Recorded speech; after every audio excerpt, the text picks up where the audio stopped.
This is Brian Jackson. Welcome to Lot Up. Today we're talking TikTok and the TikTok ban and the First Amendment. I already did a podcast already prior on the decision that came out from the Washington, D.C. Federal Court of Appeals upholding the ban. So now that the dust has settled, getting into that a little bit more and want to talk about that and the implications here. And I think this podcast, what I'm going to do is I'm going to be more pro TikTok on this. I did in my other podcast kind of weigh out both sides of the story, but I think I'm gonna side with TikTok on this. So if you don't agree, feel free to comment on issues. But I can see both sides though. But I think TikTok's First Amendment story needs to be told. And that's the whole reason why I decided to do this podcast today. So, First Amendment, very important. I think it's the biggest social invention ever made. The First Amendment, free exchange of ideas. And the press, Gutenberg press, was the greatest invention. So, the greatest social invention was protecting the press. And I think that's a big reason why our country has grown free exchange of ideas, bouncing ideas off each other, and also free economy, very important. And so let's get into TikTok. So TikTok is a social media platform that kind of took the world by storm. Came out 2017-ish, and then when COVID came out, no one had anything else to do and everyone found TikTok, and it just has a very sticky algorithm. You just show videos and you can scroll through, death scroll, they call it, where you can see everyone's videos essentially. And it's controlled, so it's a company that's technically in the Cayman Islands, but everything, all the infrastructure and servers, from what I understand, are in mainland China. There is a affiliate incorporated in the United States, in California, for the United States, and then the United States. It was a bipartisan bill, passed a bill banning TikTok by January 19th. They said you either have to get out by January 19th or sell by January 19th, and they said, but if you can find a buyer by the 19th, the president can approve like a 90-day extension. So that's where we are, the ban. And so far, the ban has been upheld. So at this point, we're headed down a cliff where TikTok is going to be banned on January 19th. So First Amendment, and it's interesting. And I was looking through some First Amendment cases that aren't as they're not as known and taught in law school, but there were a lot of First Amendment cases that came out in the 50s, 60s, 70s, even in the early 1900s on communism and people preaching communism and people handing out communism pamphlets. And obviously, especially during the Cold War, our sentiment toward communism was these guys are the enemy, and we had the Cold War, and we fought a bunch of proxy wars between each other, and we didn't like them, we didn't like what they were teaching, and anyone that taught communism was, frowned upon, looked at differently, and thought they were spies, and a lot of people were arrested just for supporting communism at that time. So that's kind of so there were some First Amendment cases that came out, and there were some cases that protected communism pamphlets per se, and the handing out of communism pamphlets. But there's also this there was this decision that came out in the early 1900s. That's kind of where Marxism started really coming out, and there were pamphlets, and obviously part of communism is the working class and the upper class, and claiming, hey, we got to overthrow the upper class, and everyone should get their fair deal, is kind of how socialism, the mainstream socialism, communism. And so part of the issue with the pamphlets is they are advocating the overthrow of the government. So that's an issue, obviously, is overthrowing of the government. And so one thing they looked at and what they created was this clear and present danger test. So they're looking to see whether or not speech is creating a clear and present danger. And that's kind of been refined through time too, and way more strict on what clear and present danger than what it originally came out with. And so that's kind of the lay of the land there when it comes to the First Amendment. And I think what's interesting too, I'm not really going to go through every single case like that case, and just kind of give you the general feel, and also the general feel that I see as it related to war at the time too, because that's kind of where and I can't even remember if the Court of Appeals made a finding that there was a clear and present danger, or if they just said it was in the interest of national security. So that would be interesting to know. But what's interesting is that, and I guess when it comes to the First Amendment and looking at all of this, I guess you could look at me and my view of the First Amendment as more of a very pro First Amendment, comes first before anything else. And obviously that's not necessarily the entire sentiment on how it works, but I mean, usually in most First Amendment cases, the Supreme Court justices can a lot of the times come out with 9-0 decisions, and that's like the only time when the stars align and there's a bipartisan Supreme Court decision where they think, hey, yes, this violates the First Amendment.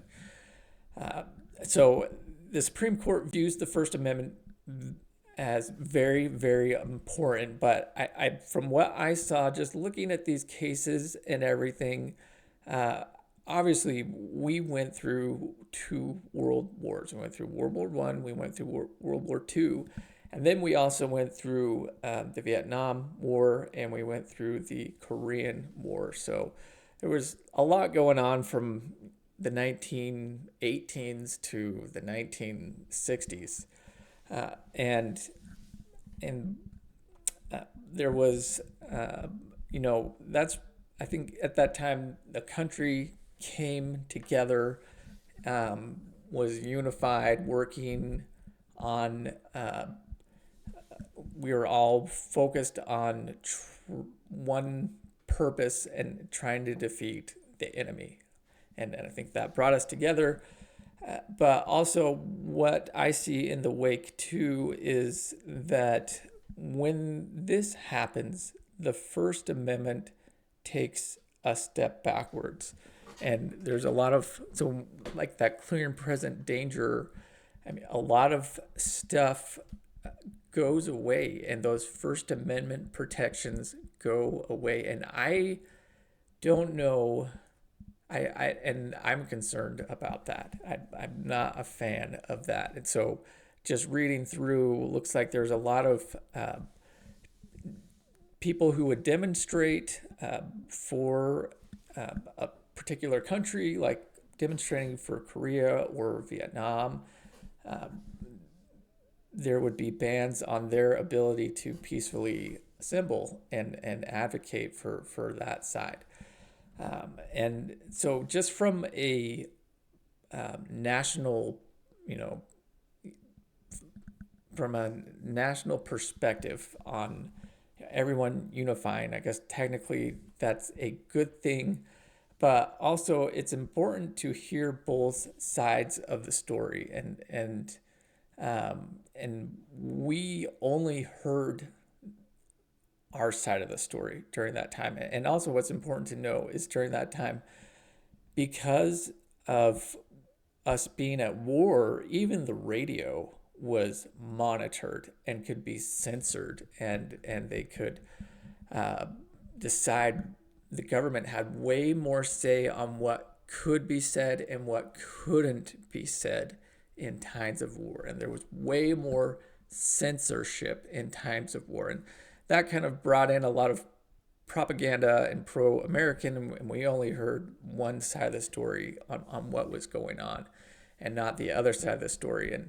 Um, and I guess that kind of changed. There was kind of a grassroots movement with the Vietnam War, a lot of anti-Vietnam people, and I think that kind of changed America's view and sentiment too towards war and everything. On, hey, we're just not going to back everything the United States does. We're going to push back a little bit. Like, is this really a valid war? Why are we fighting this war? And from my perspective, that's a very important part too, in that we need that discussion, even if it's in times of war. There needs to be a discussion on what are we doing here, why are we doing this, what's our strategy, kind of thing, and that shouldn't be censored. And then also, I mean, the reason why I joined Twitter back in, I think that was like 2008, was because in Iran, the government had banned Twitter. And there were a lot of anti-Iranian government protests going on at that time. And and there were a lot of people coming out into the streets protesting the election. They thought it was rigged, and they were banning Twitter, and so we couldn't, from the outside, really see what was going on in the inside.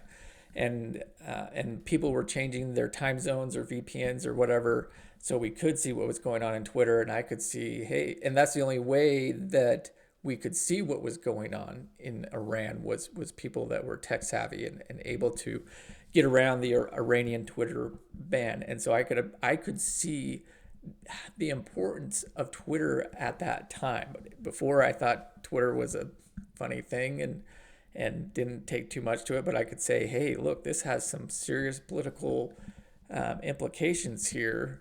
And so because of that, I was like, okay, I need to support Twitter now because they're helping get the word out on these Iranian protests. And so, I mean, that's one thing I see. And also, us as America, it's always weird hearing about these bans in China, in Russia, in Iran on speech, and hearing that there's way throttled and there's tons of sites that they can't get on, and yeah, it sounds strange to hear about these people not being able to engage in the same type of social activity that we do.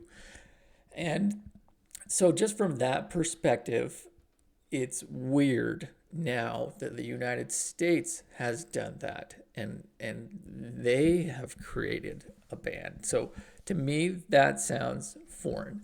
And if you look at Russia too, and the ban on, and during the Ukraine war, I would look at, I would read Russian news just to hear what they were saying, because it was just like, okay, well, I can hear what's being fed to me.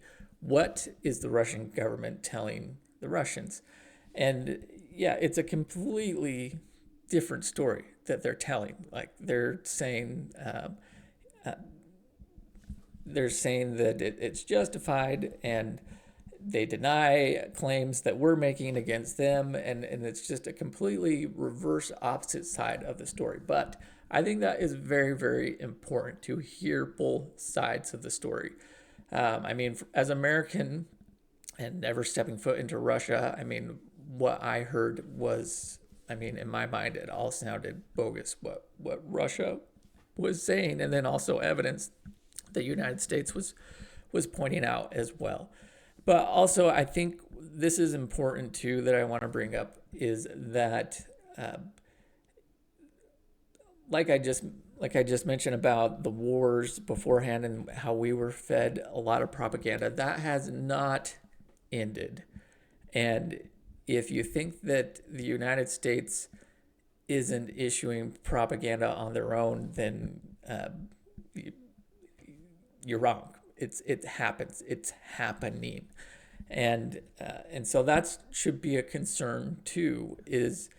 And that's my biggest concern about this ban is I believe the government has a better ability to keep tabs on these social media platforms and issue whatever propaganda they want to on and be able to control it and have and kind of jerk around.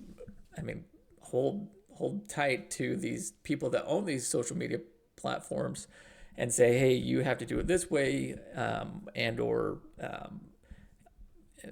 incentivize them to throttle certain statements that are being made.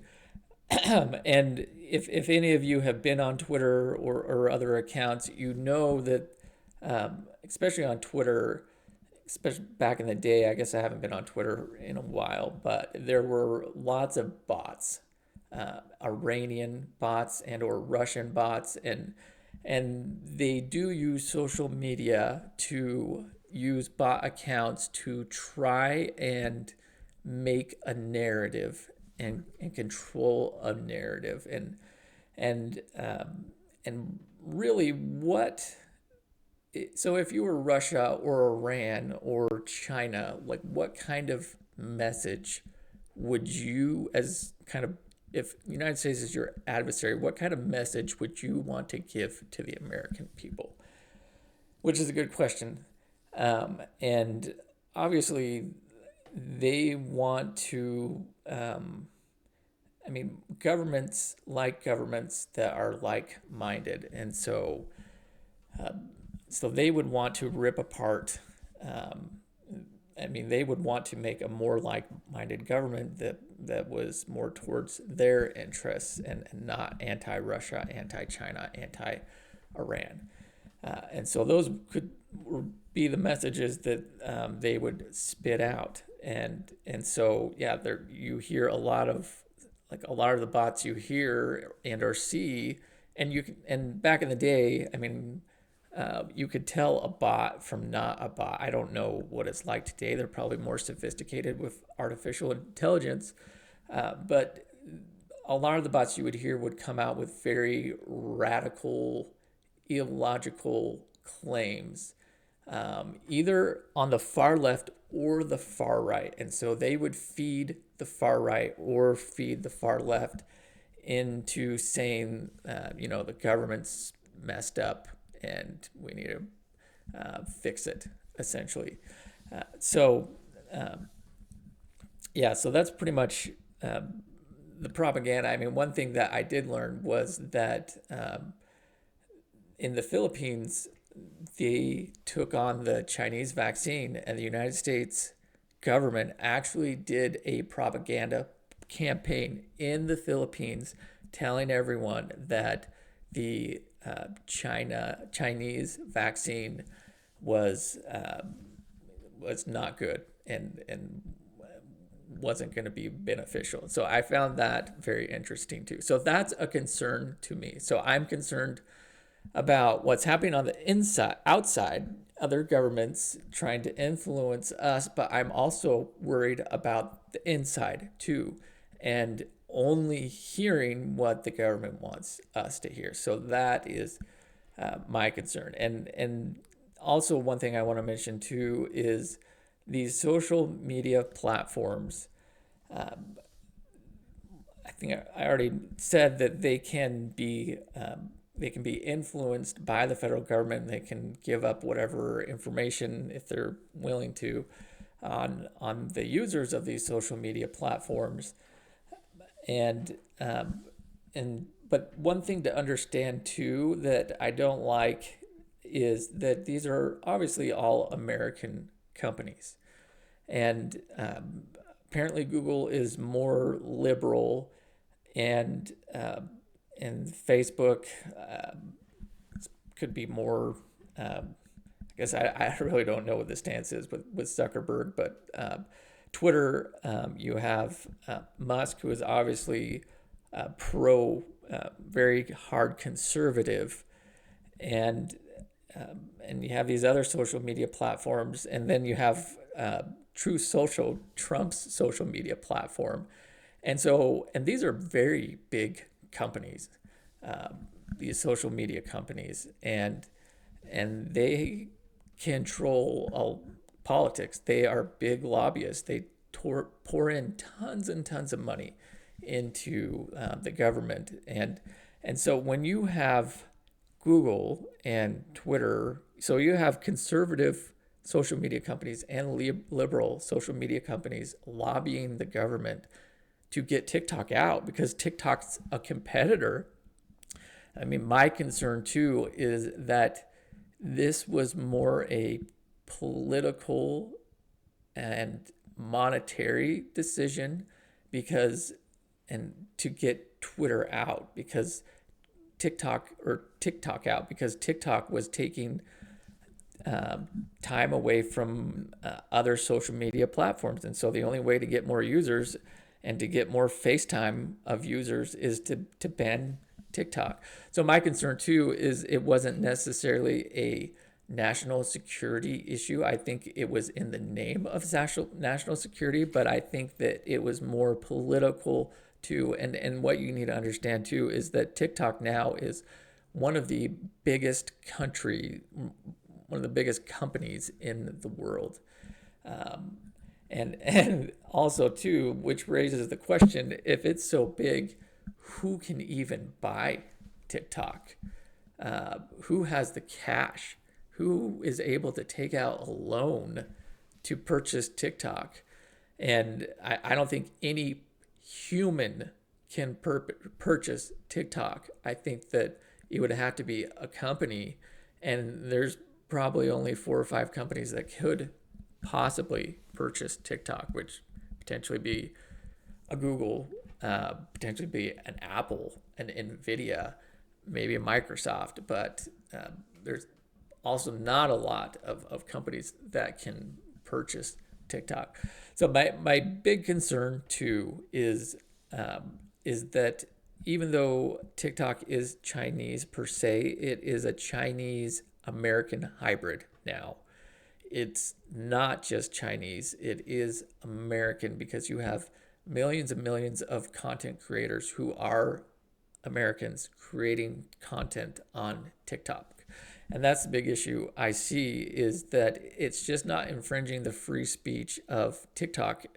It's infringing the free speech of TikTok users as well. And one thing that I've thought about too is, I mean, we talked about the socialism, First Amendment issues, but if you put a Chinese newspaper in Los Angeles right now, like in the current conditions, and they are just reporting Chinese news, and the government came in and said, hey, we're shutting this Chinese newspaper down. Could they legally do that? And I would say no. I'd say no, they could not do that. But again, we talked about clear and present danger and national security, and maybe other people would say differently, that no, we couldn't do that. But I think that would infringe on free speech, and I don't think they would be able to do that in the current atmosphere right now. We're not at war with China right now. So I don't think the government could come in and say we're turning off this press. And so you take that a step further too. And what's interesting as well is that TikTok isn't necessarily creating the content. It's Americans creating the content. And so we go back to the Chinese newspaper. It's like TikTok is giving these content creators ad space, blank pages in their newspaper. And so this is the issue. This is the big concern. I guess part of the concern is that like all newspapers, there's a front page. And everyone knows the front page is the most important because that's what people look at the most. And they may not flip through. That's what you see in the newsstands, at the front page. And so TikTok, behind the scenes, technically has the power to decide who gets the front page and who doesn't. It can throttle Americans. And so if there's some Americans, there's some like TikTok accounts they don't like, technically they could step in and just say, we're throttling you. And they can get less views and could not get any views. Even though they have 1 million followers, they could get 0 views according to TikTok. And so that's part of the concern, is that they're controlling the narrative. But also, on the other hand, like we talk about Russia, we talk about Iran, and how they're controlling the narrative. So me thinking it out in my mind, I mean, again, we're not hearing from the Chinese per se. I mean, maybe there are some Chinese people on TikTok making TikToks, but I mean, these people are Americans almost essentially, and Chinese people have their own TikTok in China. They don't even use TikTok, and so it concerns me. Are we like a Russia now? Are we like an Iran now? Are we like a China now? Controlling the narrative. And I think in a lot of ways it is a very good thing to have a separate country controlling the narrative. And if it was just Chinese nationalists throwing us propaganda all the time, I'd have a different view. But essentially, again, it's just China giving a lot of Americans ad space and newspaper space where they can make their own narrative. And I think that needs to stay. And also, I can see how important TikTok is like, for example, there's all these drones that are being reported, unknown drones all around the U.S. and started in New Jersey a month ago. And the national media didn't pick up on that until 3 days ago, essentially. And the only people that were reporting these drones prior to that was on TikTok. And so it has also become an important news source too. And a lot of people are getting disenchanted with the news because, my undergrad was journalism, and I preached I thought it was very important to have non-biased news and not trying to push a narrative. And but with these big news sources, they have a narrative. They all have a narrative. They're all pushing an agenda on us. And I think most Americans are sick of the national media. They're sick. It doesn't sound real, and and you're just hearing someone who is forced to push an agenda on you, and you're not hearing both sides of the story. And it's funny that only conservatives will watch Fox News, and only liberals will watch CNN or whatever else. It's so funny that they can't listen to one or the other, and that's a problem. And I don't think the news should ever be like that. I think the news should be reporting both sides of the story and helping other people hear all of the issues instead of pushing an agenda and a narrative.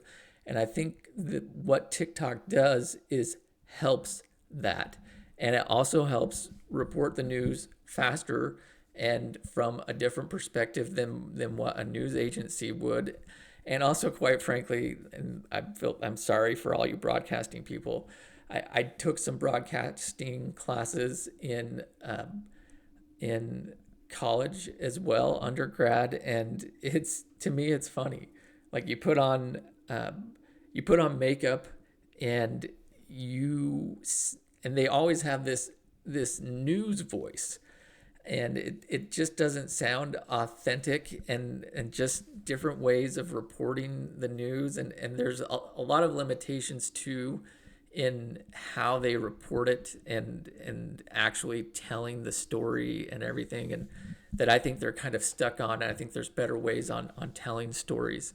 And so yeah, I'm not a big fan of the typical broadcast format either, and it is kind of a breath of fresh air just hearing something more human, and just hearing someone's actual experience than having to go through a news filter. So I can see how important TikTok is, and my big concern is that we go back to the newspaper theory. It's like they're getting ad space, but also they're broadcasters, and so it's also like they have their own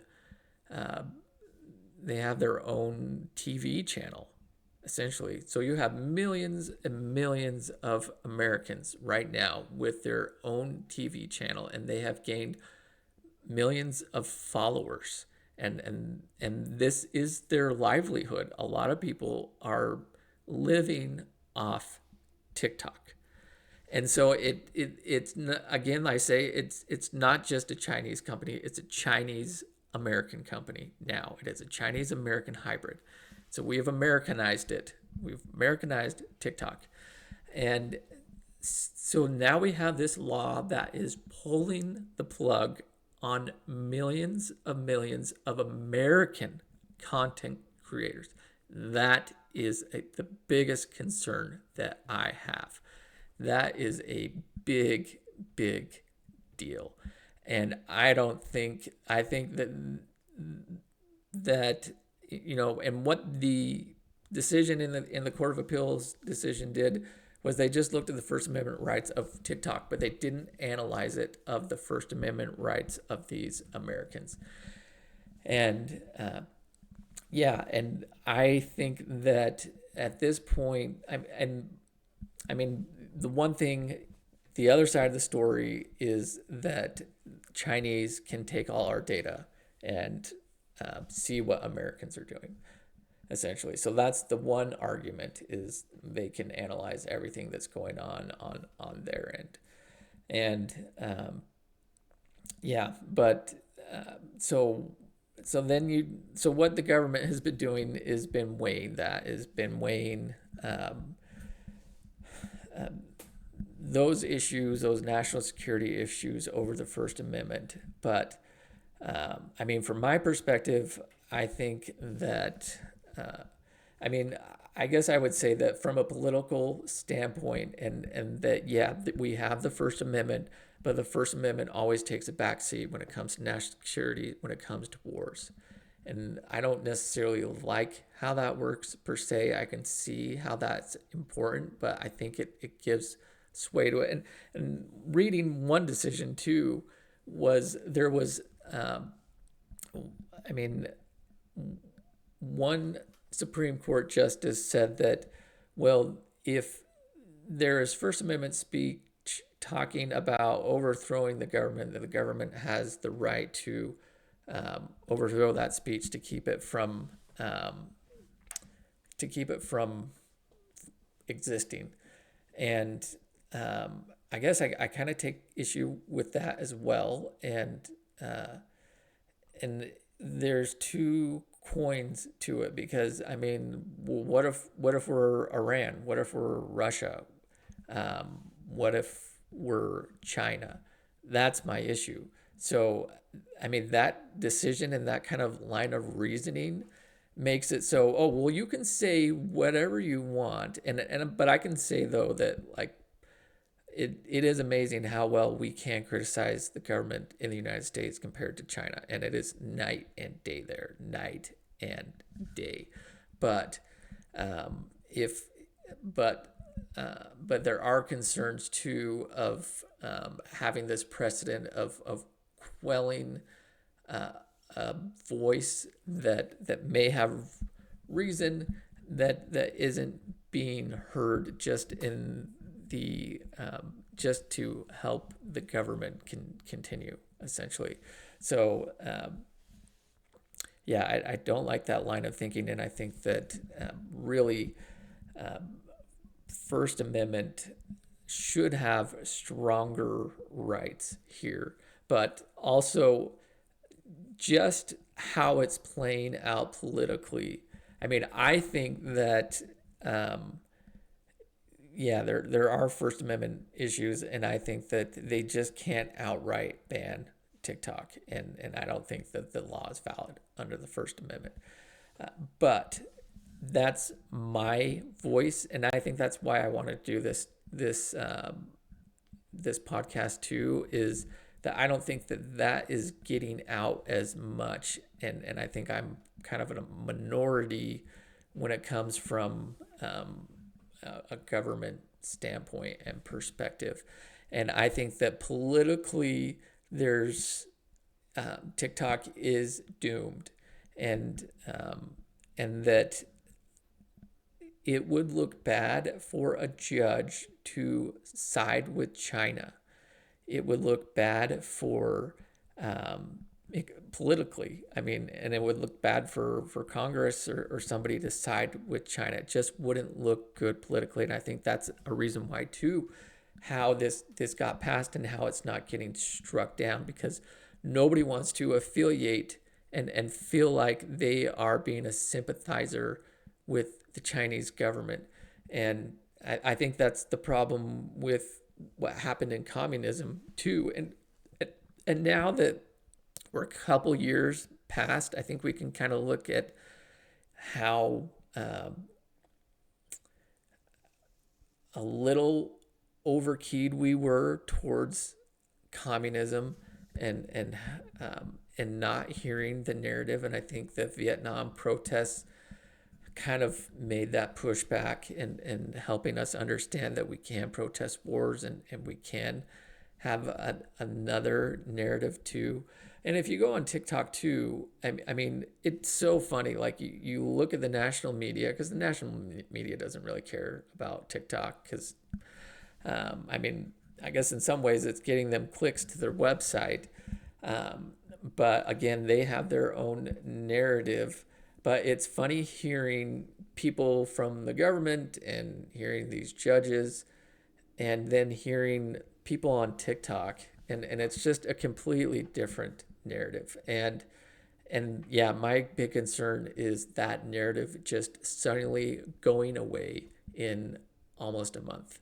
I think that narrative needs to continue to exist.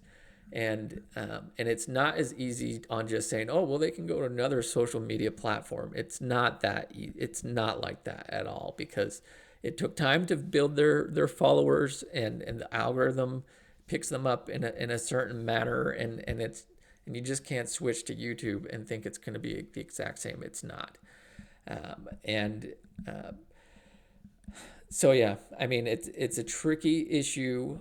But I think the government probably could have found different ways too, and that's part of the First Amendment test, is finding a least intrusive means of fixing this situation. It seems like selling TikTok was their least intrusive means, but I think they could have done some other things too, to make it least intrusive. And as far as, I mean, they could have passed laws just saying, well, you just like the Europe is worlds apart from America when it comes to data privacy rights, and they could have just set up they're kind of like, I had to research the data privacy rights in Europe one time for a client, and they're kind of like exporting laws, and they're pretty much saying that you can't export European individuals' data with in certain circumstances, or you can't hold it for this amount of time, or this data can't be transferred in a non-European country, or a European country that doesn't follow our data privacy standards. So they could have done something like that too, and being more IT nitty gritty about it, and just saying, okay, well, you just can't export this data in China, and you can't transfer that data back and forth in China. It needs to stay in the United States. And maybe that been a huge financial burden on China to create infrastructure in the United States, but I think that could have been a better fix. And if the government, and that could have been better for the government to be able to review and see and say, okay, yes, Americans' data is being stored here in America. It's not being exported to China, to quell the concern. So I think, yeah, there could have been better ways to, they could have been more tech savvy about really how they could have controlled this.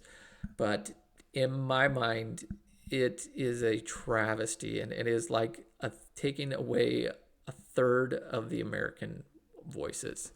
And TikTok has really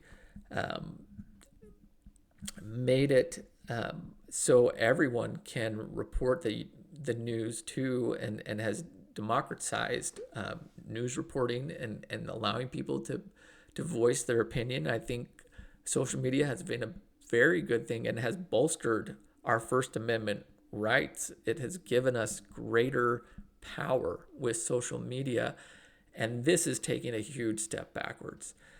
So that's my rant.